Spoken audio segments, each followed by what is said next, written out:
Aujourd'hui, dans une période d'incertitude croissante, les marchés se mondialisent, la concurrence est exacerbée et les exigences de la demande client augmentent. Niveau de service, proximité, pression sur les prix, cela se traduit par une réduction des délais, une incertitude sur les volumes, des stocks minimums, des coûts de revient faibles et une personnalisation plus forte des produits. Ce contexte impose aux entreprises de réajuster leur stratégie, innovation, services, renouvellement des gammes, réactivité et flexibilité, coûts et productivité, et d'adapter leur organisation industrielle. La mise en place d'une stratégie industrielle doit s'appuyer sur une analyse stratégique globale, claire et partagée dans l'entreprise, c'est-à-dire définir ses domaines d'activité stratégiques, connaître ses forces et faiblesses et les atouts et menaces de son environnement, se positionner précisément par rapport à son marché. Dans cette démarche, il y a lieu de revalider les fondamentaux du métier, les évolutions du marché, les évolutions des demandes clients, les capacités à les anticiper et enfin les évolutions de l'offre de l'entreprise, de son réseau de distribution et de son système de production.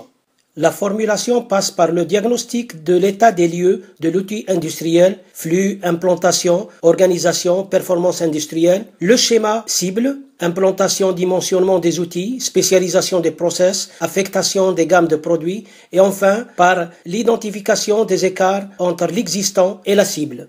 À partir des écarts identifiés entre l'organisation actuelle et le schéma cible, il faudrait modéliser et chiffrer les scénarios, investissement, retour sur investissement, choisir le scénario le plus adapté en tenant compte des contraintes budgétaires, organisationnelles, environnementales et humaines, et enfin élaborer, mettre en place et suivre le plan d'action, nouvelle implantation industrielle, nouvelle organisation logistique, changement d'organisation.